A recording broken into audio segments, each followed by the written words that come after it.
Bapak rahimakumullah, hari ini sudah masuk 16 Ramadan dan pada malam ini merupakan malam 17 Ramadan. Dan tuan-tuan dan puan-puan rahimakumullah, seperti mana kita tahu hari ini tanggal 9 hari bulan Mei. Ya, kita sekarang ini sudah 16 hari sudah berlalu di Ramadan. Sungguh cepatnya Ramadan berlalu. Siapa yang kejar dia dapat, siapa yang berlengang-lenggok dia ketinggalan. Ma'assalamah, bye-bye, tinggallah dia. Ya tuan-tuan dan puan-puan rahimakumullah, semoga Allah merahmati anda, kami dan semua keluarga kita dan semua umat Islam. Amin, amin ya rabbal alamin. Dalam pengajian kita pada pelajaran semalam, kita telah menyebutkan tentang mengenai solat berjemaah. Dan kita juga telah mengatakan tata tertibnya dan pentingnya solat jemaah itu didirikan. Walaupun kita dalam rumah pun, jangan lupa solat jemaah. Walaupun 2 orang pun, kita solat jemaah juga, ya. Ayah dengan isterinya, ataupun dengan anak-anaknya, atau ibu dengan anak-anaknya. Hidupkanlah solat jemaah dalam rumah. Semoga rumah kita mendapat rahmat daripada Allah Ta'ala. Rumah yang ada 3 orang tapi tak solat jemaah, maka rumah itu sudah dikuasai oleh syaitan. Na'udzubillah min zalik. Ya tuan-tuan dan puan-puan rahimakumullah, hari ini 16 Ramadan, malam ni malam 17 Ramadan. Jadi peristiwa 17 Ramadan ini memang ada dalam Islam. Pertama sekali ialah nuzulul Quran, turunnya Al-Quran. Jadi Al-Quran diturunkan pada, iaitu pada malam 17 Ramadan. Itulah dia nuzulul Quran. Nuzul tu mana turun lah, ya. Jadi begitulah dia nuzul Quran. Dan hari 17 Ramadan juga berlakunya peperangan Badar, peperangan yang pertama antara Rasulullah sallallahu alaihi wasallam dan umat Islam terhadap kaum kafir Quraisy. Jadi itulah peperangan Badar, ya. Jadi peperangan Badar pun berlaku pada tanggal 17 hari bulan Ramadan. Adapun nuzul Quran yang turunnya pada 17 Ramadan, itulah dia para alim-alim ulama mengatakan sebagaimana diriwayatkan daripada Ibnu Abbas radhiyallahu anhuma, bahawa Al-Quran sejumlahnya, sepenuhnya sudah pun siap di Lauh Mahfuz, diturunkan oleh malaikat ke langit dunia pada malam Lailatul Qadar, pada malam Lailatul Qadar. Kemudian pada satu peristiwa berlaku, maka turunlah dia Al-Quran itu mengikut peristiwa tersebut. Habis macam mana pula tentang nuzul Quran ni? Iaitu nuzul Quran kata 17 Ramadan.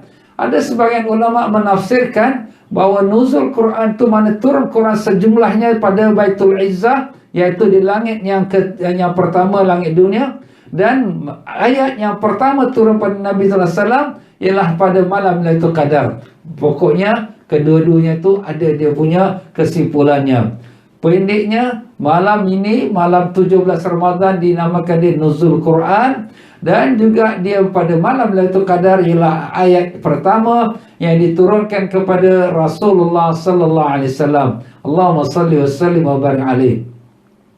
Maka malam ini merupakan malam yang mustajab, malam yang diperkenankan doa. Dan saya yakin banyak daripada kita yang sekarang ini menghabiskan masa di rumah banyak membaca Quran. Saya ucapkan tahniah, syabas, congratulations, kerana anda telah manfaatkan masa yang diberikan oleh Allah Ta'ala. Dan saya yakin ada pula yang sudah khatam Qurannya atau hampir khatamnya dan boleh dia mulakan sambung lagi. Kita sekarang dah 16 Ramadan masuk malam 17. Kalau dapat dekat 2 kali khatam, Masya Allah, alangkah bagusnya. Imam Syafi'i rahimahullah ta'ala tiap-tiap hari khatam 2 kali Quran. Satu khatam waktu siang hari, 1 kali khatam lagi pada malam hari. Kita tak dapatlah buat macam tu macam Imam Syafi'i. Tapi sekurang-kurangnya 1 kali khatam dalam bulan Ramadan. Kalau lagi bagus, dapat 2 kali khatam dalam bulan Ramadan. Nah, tuan-tuan dan puan-puan, sebenarnya dalam kita mengkhatamkan Quran ini banyak sekali dunia kelebihan. Dan ada pula adab-adabnya. Seperti mana yang telah disebutkan dalam kitab, iaitu Nafahatul Rahman fi Adiyati Khatamil Quran, iaitu hembusan daripada Allah Ar-Rahman pada doa-doa tentang khatam Al-Quran, yang dimana ditulis oleh Al-Habib Muhammad Amin Al-Idrus. Sama juga macam yang mengarang kitab Marhaban Ya Ramadan. Beliau ni masih hidup lagi di kota Madinah Munawwarah. Dan apa yang dia masukkan dalam kitab ini banyak sekali perkara yang baik. Maka saya nak nukilkan daripada kitab ini juga bahawa disunatkan kita mengumpulkan semua orang daripada ahli keluarga kita untuk menghadirkan diri sama-sama dalam majlis khatam Quran. Walaupun perempuan yang uzur, Ustaz, perempuan uzur mana boleh baca? Tak boleh baca betul. Tapi duduk. Untuk apa? Untuk dapatkan keberkahannya majlis khatamul Quran. Seperti mana Nabi sallallahu alaihi wasallam memerintahkan semua lelaki dan perempuan maupun perempuan yang uzur pun datang keluar menghadiri solat Idul Fitri, solat Idul Adha. Kenapa ni? Diorang bukan boleh semayang, tapi untuk mendapatkan keberkahannya dan untuk mendengarkan akan penyampaian khutbahnya yang boleh mendapatkan manfaatnya. Nampak tuan-tuan? Jadi kita usahakan supaya kita ajak anak-anak isteri kita semua. Kana Anas bin Malik radhiyallahu an idza khatamal Quran jama' ahlahu wa da'a. Adalah Anas bin Malik. Siapa dia? Khadam kepada Nabi sallallahu alaihi wasallam selama 10 tahun di kota Madinah. Dia ni bila nak khatam Quran, dia kumpulkan keluarganya dan dia pun berdoa. Kerana doa dalam majlis khatam Quran diaminkan tak kurang pada 60,000 malaikat. Masya Allah. Jadi begitulah di tuan-tuan dan puan-puan ya. Dan demikianlah dia dalam kita membacakan tentang bicara tentang dalam khatam Quran ini, maka disunatkan kita membaca doa selepas daripada khatam Quran itu, doa-doa yang penting, terlebih-lebih lagi doa tentang hari akhirat. Kenapa? Sebab akhirat itulah yang kita nak dulu lama. Dunia ni sekejap aja. Dunia pun kita minta lah, tapi jangan asyik dunia. Akhirat tu lagi banyak lagi yang kita nak hadapi. Begitulah Imam Suyuti rahimahullah ta'ala telah mengatakan apabila seseorang itu mengkhatamkan Quran, maka diselawatkan akan dia oleh 60 ribu malaikat. Masya Allah. Malaikat-malaikat menselawatkan atasnya. Berselawat tu apa dia? Mendoakan supaya Allah ampunkan dia, rahmatkan dia. Jadi siapa yang duduk dalam majlis itu semua dapat doa daripada malaikat. 60,000 malaikat. Itu siapa sebut? Al-Imam Suyuti rahimahullah ta'ala, seorang ulama besar dalam mazhab Imam Syafi'i rahimahullah ta'ala. Begitu juga daripada Humaid Al-A'raj radhiyallahu anhu mengatakan, sesiapa yang baca Al-Quran kemudian berdoa, maka diaminkan doanya itu oleh 4,000 malaikat. Masya Allah. Malaikat 4,000 amin. Doa-doa orang yang berdoa dalam masa khatam Quran. Jangan kita lepaskan peluang ini. Jadi bila kita baca Quran tu, nak dekat khatam tu, panggillah anak-anak, isteri, keluarga, adik-beradik semua. Yalah sekarang kita tengah COVID-19, tak boleh panggil orang luar. Jadi yang mana dalam rumah kita, kita kumpulkan. Jangan kita seorang-seorang khatam, rugi. Dan demikianlah, apabila kita berdoa di dalam masa bermohon kepada Allah Ta'ala, hendaklah kita doa itu semua kebaikan-kebaikan dunia dimohon, kebaikan akhirat dipohonkan, dan mohon lindung daripada kejahatan akhirat. Dan jangan lupa untuk doa dunia kita juga.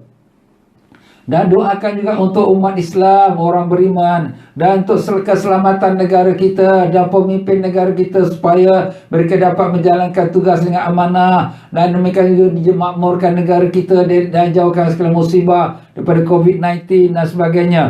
Dan begitulah apabila kita sudah sampai kepada surah Qul A'udzu Birabbin Nas, maka sunatlah kita sambungkan dia kepada awal surah Fatihah. Mana kita terus sambung balik. Lepas Qul A'udzu Birabbin Nas, lepas tu terus baca pada Fatihah, dan kepada sampailah kita baca Alif Lam Mim, sampailah kepada iaitu pada ayat yang beberapa ayat yang pertama daripada surah Alif Lam Mim, iaitu surah Al-Baqarah.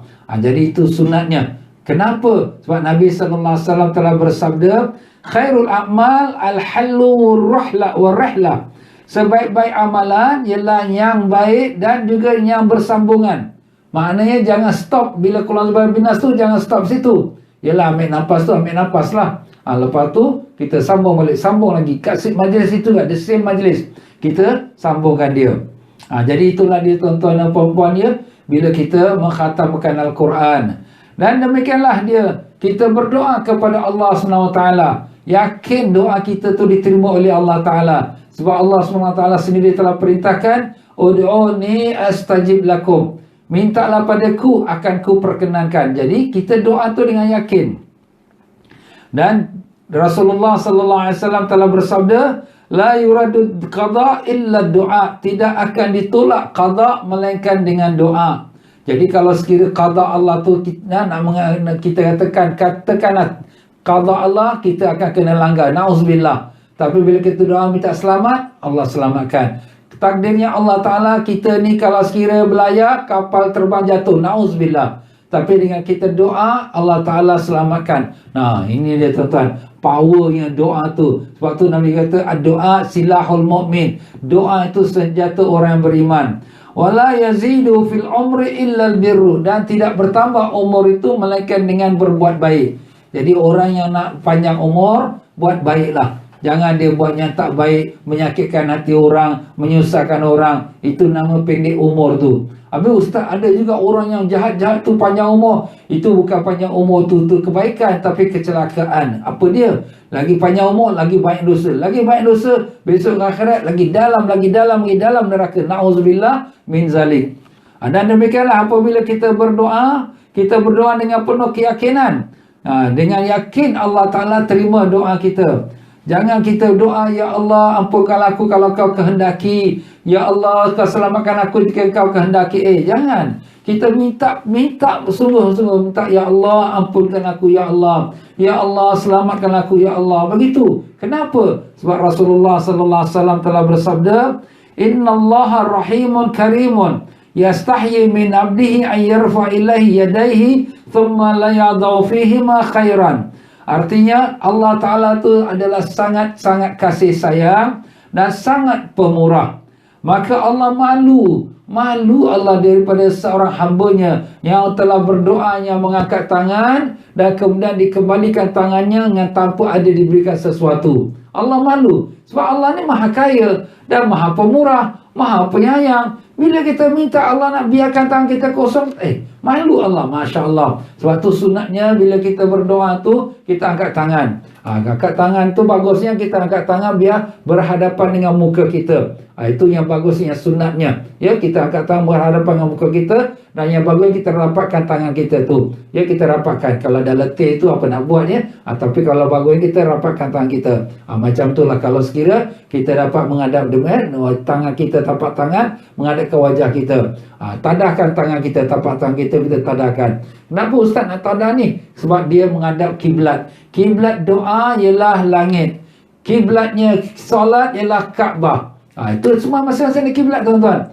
Kiblat doa ialah langit. Sebab tu ditadahkan tangan ke langit. Itu kiblat doa. Dan kiblatnya sembahyang Allah Akbar, kita menghadap pada Kaabah. Itu kiblat kita solat ya.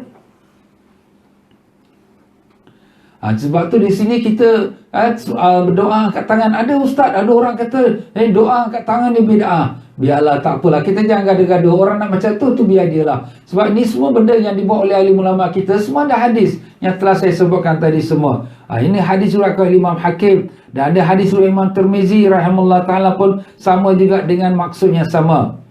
Dan begitulah Rasulullah sallallahu alaihi wasallam telah bersabda, doa itu silahul mukmin, senjata orang mukmin, wa imaduddin, dan tiang agama, wa nurus samawati wal ard, dan cahaya langit dan bumi. Subhanallah. Ini siapa yang kata? Rasulullah sallallahu alaihi wasallam. Hadis diriwayatkan oleh Imam Hakim. Ya, sekini kita bila berdoa, kita hendaklah ada adab dia. Apa kata Nabi kita Rasulullah sallallahu alaihi wasallam? Ma min rajulin muslimin da'a Allah subhanahu wa ta'ala bida'watin laisa fihi ithman wala qati'atur rahim illa ataahu Allah ta'ala biha ihda khisal thalath. Iaitu pertama, orang yang mukmin bila dia berdoa, doa dia tu tidak mengandung sesuatu dosa. Jangan kita doa nak buat maksiat, na'udzubillah, nak bawa lari anak orang, nak minta Allah mudahkan, jangan, na'udzubillah. Dan jangan pula doanya ada mengandungi putus silaturahim, supaya Allah celakakan saudara aku ni, kakak aku ni, na'udzubillah. Aku tak mau jumpa muka dia, na'udzubillah. Ini semua doa yang tak diterima oleh Allah Ta'ala. Dan begitu juga jangan kita doa nak minta dicepatkan. Ya Allah, cepatkanlah aku ni sakit, sembuhkanlah cepat-cepat ni sebelum nak akhir raya ni. Kau ni nak perintah Allah ke kau minta pada Allah? Kalau kita minta pada Allah, jangan kita adakan time limit dia. Cepat-cepat. Ini kau dah perintah. Kalau perintah tu kau jadi Tuhan lah. Na'udzubillah. Mana boleh ada Tuhan lagi? Nah, itulah dia tuan-tuan ni. Jadi sebab tu kita bila berdoa ni, kena ada minta dengan penuh rasa rendah diri, tawaduk, rasakan dirinya kotor, miskin, fakir, mengharapkan kepada Allah yang maha kaya, lagi yang maha murah, pemurah dan kasih sayang. Dan demikianlah Nabi SAW mengatakan doa dia itu akan dikabulkan Allah dengan salah satu pada 3 cara. 3 cara tu, pertama, Allah kabulkan apa yang dia minta. Yang kedua, Allah SWT simpankan di akhirat. Simpan ke akhirat. Jadi dunia dia minta kaya tak dapat, dunia dia minta sihat dia tak dapat, sakit juga, sampailah dia mati. Tapi Allah simpan ke akhirat. Kabul tu kabul. Doa tu dah kabul dah, tapi Allah simpan ke akhirat. Simpan macam mana pula? Nanti besok di akhirat Allah Ta'ala kata, hamba-Ku, engkau pernah doa minta ini, engkau pernah minta doa ni, engkau pernah minta ini. Betul? Betul. Tapi aku tak bagi pada engkau. Betul? Betul. Sekarang Allah Ta'ala bagikan dia. Apa dia? Ganjaran, pahala, hadiah yang luar biasa. Sampai dia kata, ya Allah, kalau aku tahu semua doa aku kat dunia jangan kabul. Masya Allah. Tapi tak dapat mengamuk pula. Nampak tuan-tuan? Sebab tu kita di sini kita yakin. Habis Ustaz, saya dah minta dah 10 tahun dah, tapi tak dapat-dapat. Dapat. Cuma cara macam mana Allah Ta'ala nak beri, itu urusan Allah.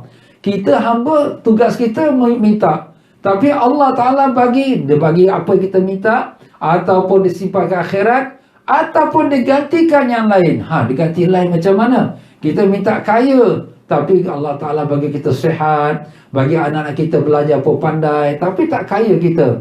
Ini lebih baik daripada kaya. Kenapa? Sebab kalau kita kaya, na'udzubillah, kita kena aksiden, masuk hospital, habis duit kita bayar duit hospital. Ataupun anak kita pula nakal pula, tak mau belajar pula, auzubillah, habis duit kita pula. Nampak?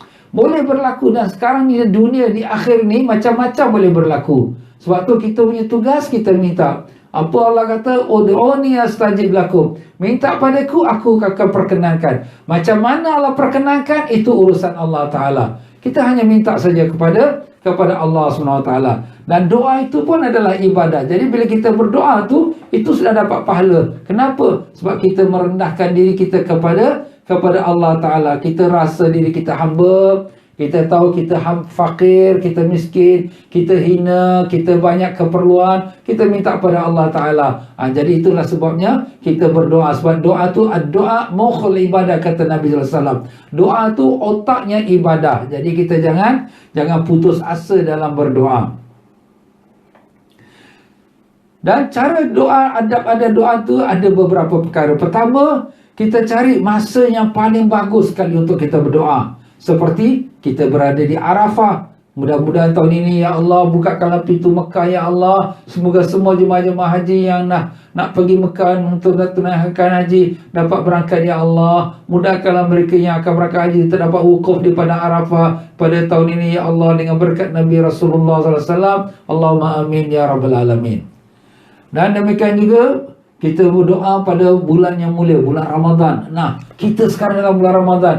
Anytime 24 jam dalam bulan Ramadan, bulan ini adalah bulan yang dikabulkan doa. Minta pada Allah Ta'ala. Nabi kita mengatakan pada awal bulan Ramadan rahmat. Itu 10 hari pertama. Pertengahan Ramadan ialah keampunan, maghfirah. Ini kita minta ampun banyak-banyak daripada Allah. Dosa dah banyak, dah berkoyak, dah bertimbun-timbun, berpetan tak tahu ni. Kita minta ampun pada Allah. Dan akhir Ramadan tu ialah itqum minan nar, kelepasan daripada api neraka. Jadi bulan Ramadan. Dan demikian juga pada hari Jumaat, malam Jumaat atau hari Jumaat, itu semua waktunya sangat-sangat dikabulkan doa. Dan juga pada waktunya malam, sepertiga malam terakhir, Allah Ta'ala hantar malaikat tanya, siapa ada hajat, aku nak kabulkan hajatnya. Siapa nak minta ampun, aku nak ampunkan dosa dia. Siapa nak bertaubat, aku nak terima taubatnya. Siapa ada apa, apa lagi apa, minta pada Allah. Allah nak kabulkan. Itu sepertiga malam terakhir. Sepertiga malam terakhir tu bila tu Ustaz? Kira-kira dalam 2.30, 3.30 sampailah subuh. Itu semua termasuk pada sepertiga malam terakhir.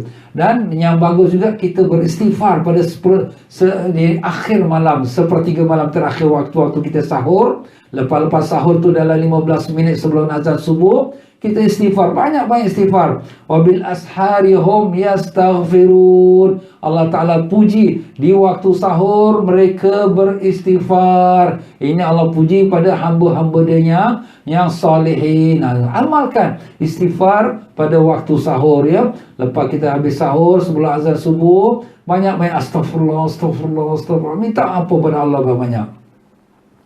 Dan demikian juga bagus kita berdoa tu di waktu-waktu dia itu masa-masa yang berkebetulan ada kebaikannya. Apa dia?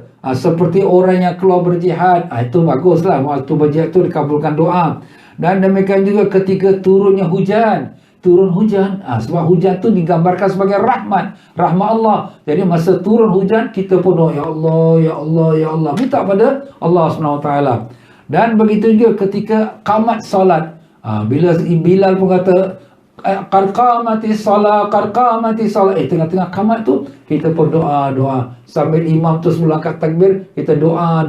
Itu di waktu yang dikabulkan Allah Ta'ala juga. Dan demikian juga di antara dua azan dan qamat. Jadi bila dah azan sebelum solat nak qamat, jadi antara azan dan qamat ni, ini ada masa ni, ini masa dimustajabkan doa. Nabi mengatakan tidak ditolak doa antara dua azan. Jadi lepas azan kita pun doa, atau kita sembahyang sunat qabliyah, lepas tu kita doa sampailah Bilal pun bangun qamat, kemudian kita pun stop doa. Dan bila tengah Bilal qamat tu, lepas bila qamat kita doa lagi. Masya Allah, ini semua waktu yang tak ditolak doa-doanya. Dan kata Imam Nawawi rahimahullah ta'ala, doa juga pada waktu sangat hati kita sayu, tengah-tengah kita baca Quran, sedih, hati kita air mata mengalir. Ataupun kita ditimpa sesuatu, kita pun sedih, kita menangis. Waktu itu semua tengah-tengah khusyuk hati kita dengan Allah Ta'ala. Waktu itu kita doa minta kepada Allah. Nikmat tuan-tuan. Nikmat doa ni bila? Bila kita dapat mengalir air mata Allah. Ini memang suatu benda yang tak boleh dibeli. Tak boleh beli dengan wang ringgit juta-juta pun tak boleh. Nak buat-buat kita susah. Tapi kalau dia berlaku demikian, itu nikmat tuan-tuan. Bila kita dapat doa, menitis air mata, Allah rasanya tak nak berhenti doa. Begitulah kalau kita tengah semayang pun, tengah-tengah kita sujud atau tengah rukuk, terasa keagungan Allah, terasa sedihnya diri kita yang dosa yang banyak ini, mengalir air mata kita, rasanya tak nak angkat kepala kita dari sujud tu. Itu memang benar tuan-tuan, ya. Sebab tu para alim-alim ulama kadang-kadang solat mereka tu lama. Kenapa? Tak lama rukuk dan sujudnya, karena mereka dapat menghayati rukuk sujudnya dengan Allah Subhanahu Wa Taala. Ya Allah, kurniakanlah kami dapat menghayati dalam ibadat kami sepenuh hati kami terhadap-Mu, dan dapatlah kami menitiskan air mata dalam rukuk kami, dalam sujud kami, dan doa kami. Amin ya rabbal alamin. Begitulah Sayyidina Umar radhiyallahu mengatakan, Rasulullah sallallahu alaihi wasallam apabila mengangkat tangannya dalam doa, maka dia tidak akan kembalikan tangan itu melainkan setelah sapu kepada kedua tangan itu ke mukanya. Nampak? Ini sunnah Nabi. Apabila kita berdoa, pertama angkat tangan tu sunat. Orang nak kata tu bid'ah, tu biarkanlah biar. Kita jangan gaduh dengan orang, ya. Kita doakan mudah-mudahan dia dapat hidayat. Kita angkat tangan berdoa. Lepas habis doa, kita sapu kat muka kita. Itu merupakan amalan Nabi kita Rasulullah sallallahu alaihi wasallam dan para sahabat-sahabat radhiyallahu anhum. Dan bila kita berdoa, jangan kita mencari-cari, kita katakan buat sajak. Sajak tu macam mana? Macam orang berpantun lah dengan dunia wording dia. Itu makna kita menyusahkan diri kita. Itu nanti hilang khusyuk kita. Hati kita nak menumpu pada Allah, tapi otak kita tengah fikirkan macam mana nak susun wording kita. Jadi itu satu perkara yang tak selayaknya, tak sepatutnya kita lakukan dalam masa kita berdoa. Dan demikian juga dalam masa kita berdoa ini, maka sunatlah kita meyakini doa kita diterima oleh Allah Ta'ala. Yakin, confirm Allah terima doa kita. Jangan kita kata, boleh ke Allah Ta'ala terima doa aku? Minta ni benda besar ni, hajat besar. Allah Maha Besar, lebih besar daripada hajat kau. Lebih besar pada dunia ni, segala-galanya, semuanya di bawah kuasa Allah. Apa yang tak boleh, semua di sisi Allah, kun fayakun aja. Begitulah dia, kita yakin, confirm Allah Ta'ala mengkabulkan doa kita. Dan demikianlah apabila kita berdoa tu, kita mulakan dengan puji kepada Allah dan selawat pada Nabi kita Rasulullah sallallahu alaihi wasallam. Dan kemudian kita tutup doa kita dengan selawat pada Nabi sallallahu alaihi wasallam dan dengan kita doa dengan puji pada Allah. Jadi dalam hadis Nabi sallallahu alaihi wasallam, apabila kita doa mula dengan pujian pada Allah, alhamdulillah, alhamdulillah rabbil alamin, selawat pada Nabi, Allahumma shalli ala sayyidina Muhammad wa ala sayyidina Muhammad. Lepas tu kita doa. Tengah-tengah doa kau boleh kita masukkan lagi satu selawat, Allahumma shalli ala sayyidina Muhammad wa sayyidina Muhammad. Kemudian di akhir doa selawat lagi pada Nabi sallallahu alaihi wasallam dan alhamdulillah rabbil alamin. Kenapa Ustaz? Sebab doa yang ada permulaan dan akhirnya selawat tidak ditolak oleh Allah. Kenapa macam tu? Kerana selawat ini Allah Ta'ala pasti garanti terima. Garanti terima? Ya. Walaupun daripada orang yang riak, walaupun orang yang jahat sekalipun. Kenapa? Sebab apa mana selawat? Allahumma salli ala sayyidina Muhammad. Ya Allah, selawatkan atas Nabi Sayyidina Muhammad sallallahu alaihi wasallam. Apa mana selawat? Selawat tu, ya Allah, kau rahmatkan Nabi sallallahu alaihi wasallam. Jadi Allah Ta'ala memang sayang Nabi kita sallallahu alaihi wasallam. Kau tak minta pada Allah pun, Allah tetap rahmatkan Nabi SAW. Jadi apabila kita minta pada Allah supaya rahmatkan Nabi kita SAW, Allah garanti terima. Kerana memang Allah Ta'ala merahmatkan Nabi SAW. Jadi kalau permulaan kita doa, kita selawat, Allah terima. Kemudian di akhir kita doa, kita selawat, Allah terima. Allah malu. Awal dan akhir terima, tapi tengah-tengah Allah Ta'ala tak terima. Allah malu. Maka dengan sebab itulah di sini, kita kalau boleh, kita bila berselawat, Allah, Ustaz, saya tak pandai lah. Simple aja. Alhamdulillah rabbil alamin. Allahumma salli ala sayyidina Muhammad wa ala sayyidina Muhammad. Doa apa-apa hajat. Ya, kemudian selitkan tengah-tengah dengan syafaat Rasulullah sallallahu alaihi wasallam. Kemudian doa lagi. Kemudian wa sallallahu ala sayyidina Muhammad wa ala sayyidina Muhammad. Alhamdulillah rabbil alamin. Simple aja, boleh. Semua orang boleh buat. Yalah, kalau orang yang tak sembahyang tu tak tahulah. Tapi kalau orang yang ahli sembahyang, ahli ibadat, sekurang-kurangnya benda macam tu perkara yang boleh dilakukan, insya-Allah. Baiklah, sekarang apabila kita mengkhatamkan Quran, jadi bila kita khatamkan Quran, maka kita membacakan Quran tu daripada surah Wadduha. Dan sunatnya kita bila bacakan daripada surah Wadduha itu, kita bila kumpul ramai-ramai, orang yang khatam Quran dan orang yang mendengarkannya sama-sama membacanya. Sama-sama membacanya. Ya, jadi kalau sekiranya kita nak khatam Quran, ada dua cara. Satu di luar solat, satu lagi dalam solat. Kalau dalam solat, imam tu dia baca daripada Wadduha sampailah khatam Qul a'udzu birabbin nas. Makmum semua mendengarlah, makmum tak bacalah. Tapi kalau di luar pada solat, makmum orang ramai dengan si pembaca tu yang membaca Quran tu, maka dia pun membacalah bersama-sama. Itu yang sebaik-baiknya. Jadi semua mendapat barakah khatam Quran.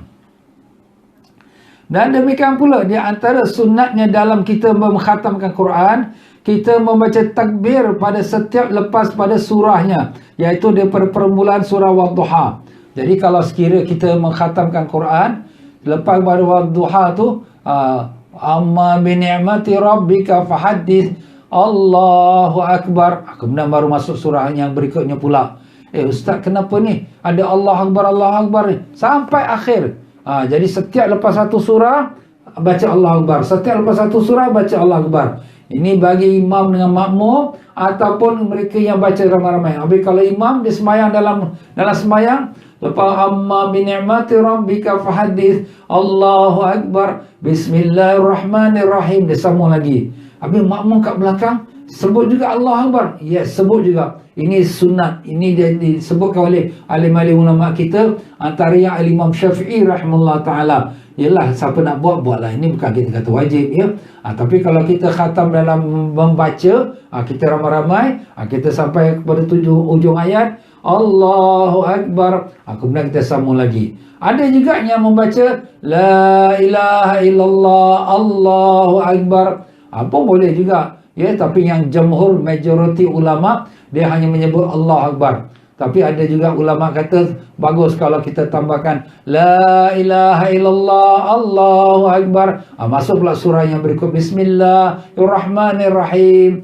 Ada juga ulama pula yang menambahkan lagi, iaitu selepas La ilaha illallah, Allahu Akbar, walillahil hamd. Puji bagi Allah, walillahil hamd. Pun boleh juga. Tapi yang paling ringkas Allahu Akbar sahaja. Jadi itulah dia tuan-tuan ya. Kita mulakan daripada surah Wadduha. Kenapa ustaz daripada surah Wadduha pula dimulakan baca Allah Akbar? Sebab ini berlaku kisah di mana Nabi sallallahu alaihi wasallam tidak didatangi wahyu. Ada riwayat mengatakan sudah hampir 40 hari. 40 hari tak didatangi wahyu. Kemudian orang-orang kafir Mekah kata, "Hai Muhammad, Tuhan kau sudah tinggalkan kau." Maknanya dah tak ada wahyu sampai 40 hari ini. Maka Allah Ta'ala turunkan surah Wadduha wal-laili idza saja ma wadda'aka rabbuka wa ma qala. Demi waktu duha yang dimana tidaklah Allah Ta'ala Tuhan kau meninggalkan kau atau menepikan kau ya Muhammad. Maknanya Allah membalas balik kata-kata orang musyrikin. Jadi apabila lepas surah ini diturunkan, Nabi pun dengan rasa kesyukuran Allahu Akbar. Jadi Nabi mengatakan Allahu Akbar tu pada masa peristiwa turun ayat tu. Tapi Nabi jadikan dia amalan pula. Setiap bila nak khatam Quran, lepas daripada baca Wadduha tu Allah Akbar, dan seterusnya surah-surah yang berikutnya Allah Akbar. Ada yang mengatakan itu tanda kesyukuran Nabi pada Allah Ta'ala. Itu tanda Allah Ta'ala membela Nabi kita kerana nak mengalahkan ataupun membantah kata-kata orang-orang kafir Mekah yang mengatakan Allah Ta'ala telah meninggalkan Nabi Sayyidina Muhammad sallallahu alaihi wasallam. Allahumma salli wa sallim wa barik alaihi wa ala alihi. Jadi itulah dia para jemaah sekalian, sunatnya kita membacakan setiap surah selepas daripada Wadduha, kita ikuti dengan Allahu Akbar. Kalau ada yang nak tambah, La ilaha illallah, Allahu Akbar. Kalau ada lagi nak tambah, La ilaha illallah, Allahu Akbar walillahil hamd. Begitulah dia tuan-tuan dan puan-puan ya. Dan begitulah dia para jemaah sekalian, bila kita dah habis kita punya khatam Quran tu, kita dah masuk sampai kepada surah Fatihah, kita ulang balik tau. Daripada Qul a'udzu birabbin nas tu, Allahu Akbar, lepas tu kita pusing balik kepada Bismillahirrahmanirrahim, Alhamdulillah Rabbil Alamin. Pusing balik sampai Alif Lam Mim, Zalikal kitabu la raiba fi hudal lil muttaqin allazina yu'minuna bil ghaibi wa yuqimuna as-salata mimma razaqnahum yunfiqun wallazina yu'minuna bima unzila ilaika wa ma unzila min qablik wa bil akhirati hum yuqinun ulaika ala hudan min rabbihim wa ulaika humul muflihun. Sadaqallahul azim.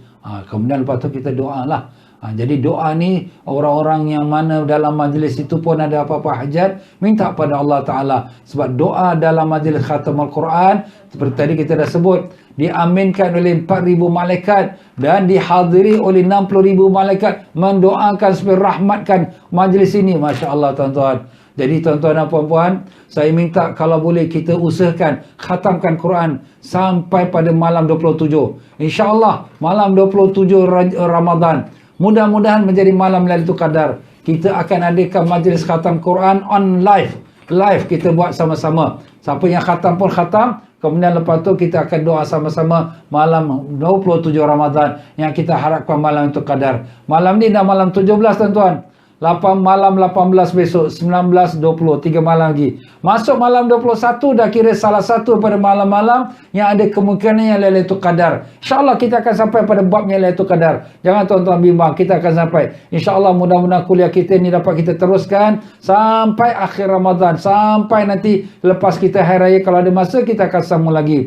Jadi dengan itu tuan-tuan dan puan-puan, saya minta maaf banyak ya. Jadi kuliah kita akan mulakan jam 5 suku petang itu dengan ada sedikit nazam, bacaan-bacaan, wirid dan juga doa yang dirakamkan dalam masa kita ada Qiyamul Lail di Masjid Mujahidin di Singapura. Jadi itu sebagai untuk refresh balik, ingatkan balik. Nanti insyaAllah pada malam-malam kita katakan 10 malam terakhir tuan-tuan buat Qiyamul Lail, tuan-tuan pun boleh baca. Dan kami telah masukkan dalam FB kami bacaan-bacaan tersebut maupun audionya dan juga teksnya. Tuan-tuan boleh refer balik. Biasa-biasakan baca-baca tu semua. Semoga mudah-mudahan menjadi kita punya amalan dan diterima oleh Allah. Ya Allah, ya Tuhan kami, terimalah akan ibadah puasa kami, ya Allah. Terimalah apa yang kami lakukan yang semampu kami. Kami tahu puasa kami tak ada yang sempurna. Bahkan semua ibadah kami tak ada yang sempurna. Maafkanlah kami ya Allah. Engkau Tuhan yang Maha Pengampun, Kau Tuhan yang Maha Penyayang, dan Kau suka ampunkan hamba-Mu. Ya Allah, setiap hari Kau membebaskan beberapa ramai hamba-Mu dari neraka. Jadikanlah kami, ibu bapa kami, datuk nenek kami, guru-guru kami, pakcik-makcik kami, anak cucu kami dan keluarga kami dan sekalian sahabat anda kami dan murid-murid kami dan sekalian mereka yang mengikuti program Tazkirah Ramadan online ini ya Allah, dan keluarga mereka semua ya Allah, daripada golongan yang Kau lepaskan di neraka ya Allah. Ya Allah, lepaskanlah kami semua dari neraka-Mu ya Allah. Lepaskanlah kami semua dari neraka-Mu ya Allah. Kumpulkanlah kami bersama-sama Nabi Sayyidina Muhammad sallallahu alaihi wasallam di bawah panjinya yaumul qiyamah, dan izinkanlah kami dapat minum air telaga Kausar dari tangan Nabi kami Rasulullah sallallahu alaihi wasallam, dan izinkanlah kami dapat menatap wajah Nabi kami dalam hidup ini sebelum mati kami ya Allah. Sampaikanlah salam rindu kami pada Nabi kami ya Allah. Assalamualaikum ya Rasulullah, Assalamualaikum ya Habibullah, Assalamualaikum ya Nabiullah. Allahumma ya Allah, terimalah doa kami, kabulkanlah permohonan kami, sembuhkanlah penyakit-penyakit kami dan sekalian mereka yang sedang sakit yang bermohon doa dari kami ya Allah. Dan begitu juga Kau kabulkanlah semua hajat-hajat kami dan hajat sekalian mereka yang mengikuti program ini ya Allah. Sampaikanlah hajat dunia mereka dan hajat akhirat mereka. Jauhkanlah kami dan mereka semua daripada musibah, bala dan bencana. Angkatkanlah penyakit COVID-19 daripada kami, daripada negara kami dan daripada seluruh dunia ya Allah. Ya Allah, Kau bukakanlah kembali masjid-masjid-Mu ya Allah. Bukakanlah kembali tanah haram Mekah Madinah ya Allah. Ya Allah, ya Tuhan kami tahu Kau sedang mendengarkan akan rayuan dan munajat kami ini. Kami yakin Kau mengabulkan doa kami. Terimalah doa kami. Maafkanlah kami kekurangan adab kami ya Allah. Rabbana atina fid dunya hasanah wa fil akhirati hasanah wa qina azaban nar. Ashhadu an la ilaha illallah, astaghfirullah, nas'alukal jannata wa na'udzubika minan nar. Ashhadu an la ilaha illallah, astaghfirullah, nas'alukal jannata wa na'udzubika minan nar. Ashhadu an la ilaha illallah, astaghfirullah, nas'alukal jannata wa na'udzubika minan nar. Allahumma innaka afuun tuhibbul afwa fa'fu anna. Allahumma innaka afuun tuhibbul afwa fa'fu anna. Allahumma innaka afuun tuhibbul afwa fa'fu anna ya karim. Wa sallallahu ala sayyidina Muhammad wa ala alihi wa sahbihi wasallam. Walhamdulillahi rabbil alamin. Ya, tuan-tuan dan puan-puan, maaf sajalah apa-apa salah silap saya dalam penyampaian saya.